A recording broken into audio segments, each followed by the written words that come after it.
Beric is an advocate as well as a chartered accountant, a unique combination, and he's used that to good effect in many spheres. He has had 28 years of experience and specializes in the area of tax law, advising clients on all areas of tax. But Beric, as you know, has really taken taxpayer rights as he's made that his ambition, his mark, to get the right balance, the charter. And Beric is, I think, not advertising, not the fact that he's my partner, the leading practitioner in the country on this area. He did his PhD at the University of Cape Town in June 2008, and his thesis dealt with issues relating to constitutional law, taxpayers' rights and powers of SARS.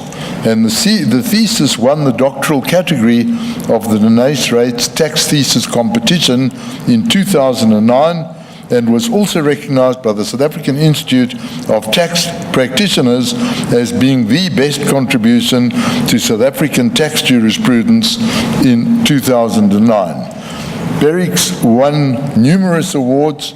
He's published prolifically, and really I don't want to bite into his time now. Beric's going to do taxpayer rights, and Beric is destined to finish at 10. I'm sure he will, and then we'll have the panel. Beric.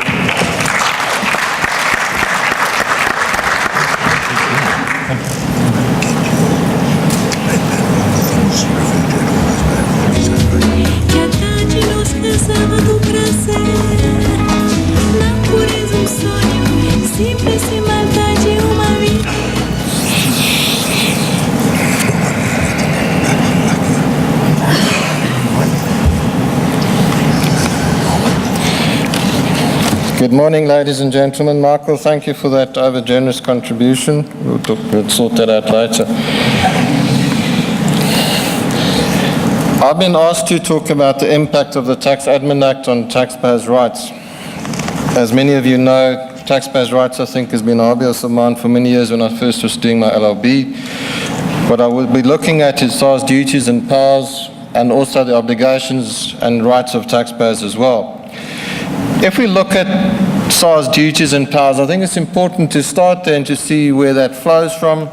You need to go to the creation of SARS as a separate organ of state in 1997.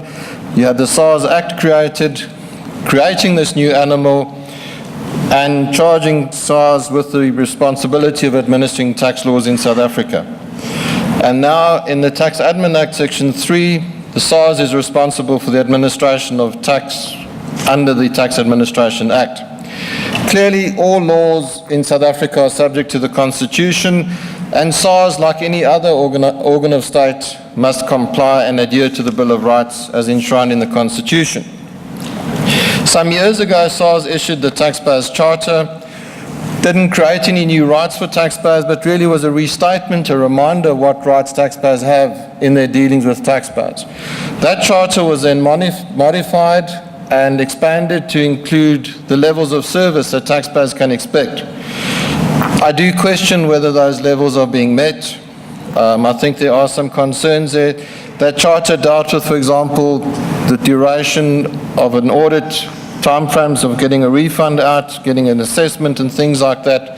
They do try to give feedback on that in the annual report, but I do question with what we're seeing on the ground today if that service charter is being complied with.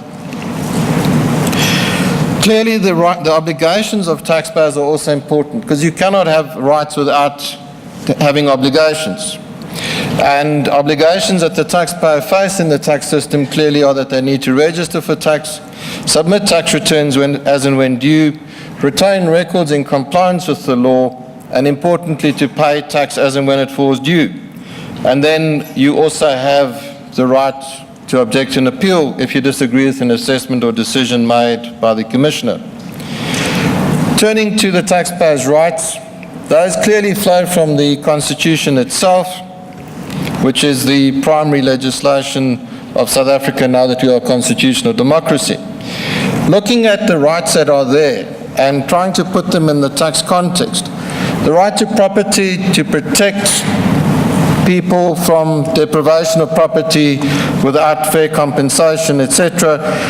And looking in the tax arena, does a recovery and collection of tax in the pay no argulator rule violate that right? The Metcash looked at that, the Metcash case in the Constitutional Court. It touched on that issue, and it held that that was not a deprivation or violation of the right to property. The one thing that I grapple with is the recovery of costs, wasted costs from the Commissioner as a result of unreasonable conduct by his officials, and we will discuss this later in the panel discussion just now as well. That is a concern to me.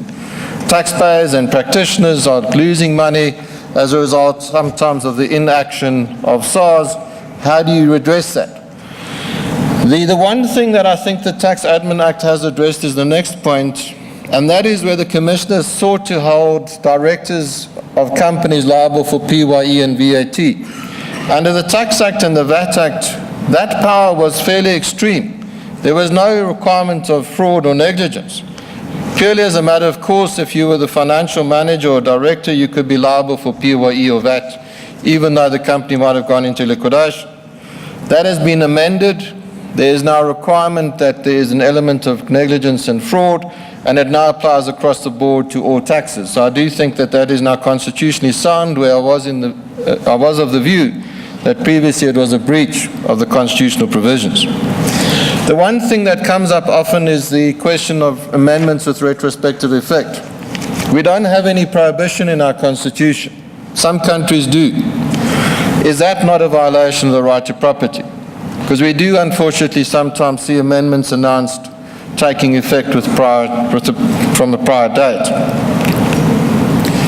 The right to privacy, and that's really to protect any person, and that would include a company, from having their communications seized, their documents taken away, etc.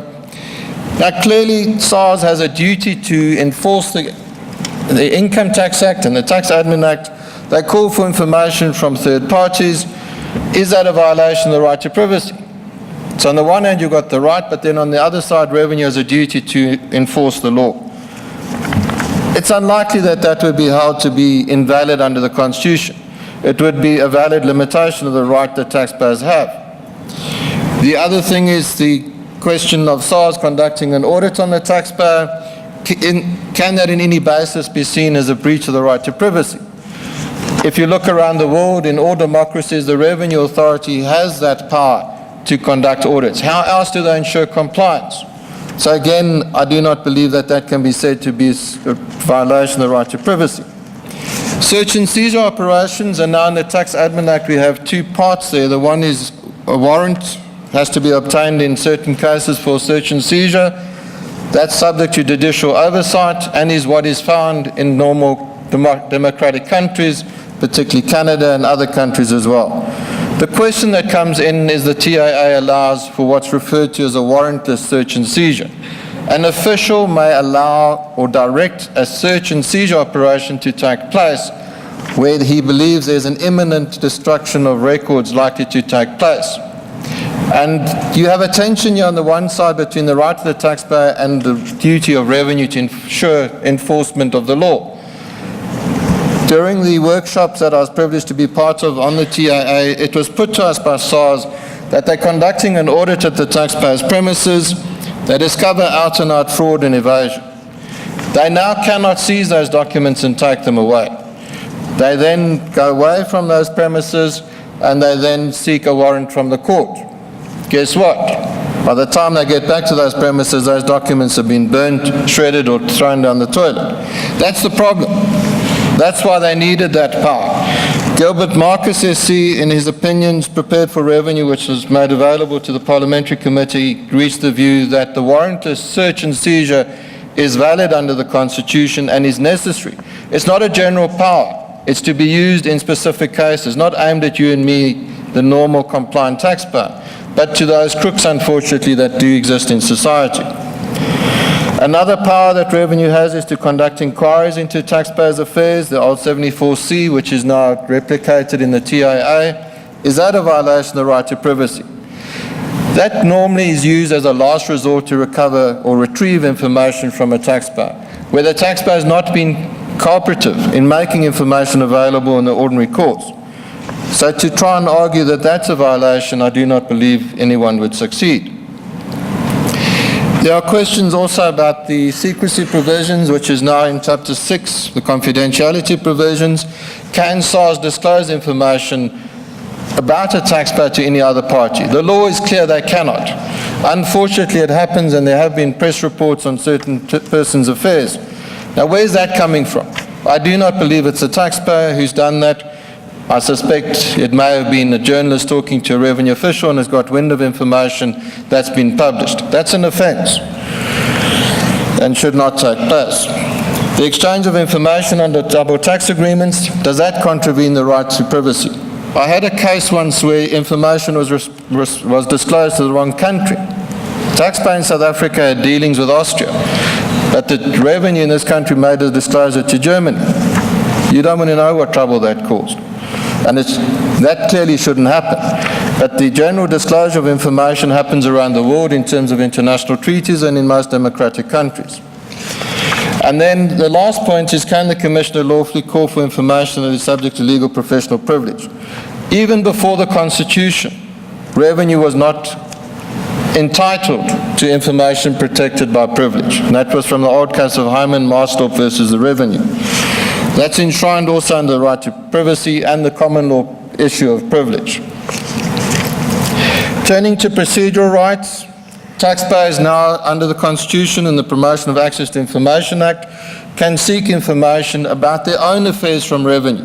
There is a process to follow. I cannot go into the full details of PIA, the Promotion of Access to Information Act, but you heard, if you were here yesterday, that if you're wanting certain information, you have to comply with revenue's procedures, complying with the manual that's been issued, and call for that information. As the taxpayer about yourself, you will get that. What you're not going to get information on is where someone has informed SARS about your misdeeds in the tax arena. I have had clients who've been subject to an audit. They will come to me and say, I'm sure that X and Y is split on me or given information to revenue. I want proof of that. You're not going to get that from revenue. There's the informer privilege that is protected under PIA, and the Constitution, and revenue would not have to give that to you. And that follows democratic principles around the world. But where you're seeking information about your own affairs, about yourself, that revenue would need to give to you. But typically where information's been supplied in confidence by another party to SARS, you will not get that. I cannot go into all the detail on PIA, but I draw to your attention. Administrative justice, Judge Davis will touch on that in his presentation later, so I'm not going to take away from his time there. It will save me some time here. Thanks, Dennis. Just in essence, a lot of what revenue does is administrative action.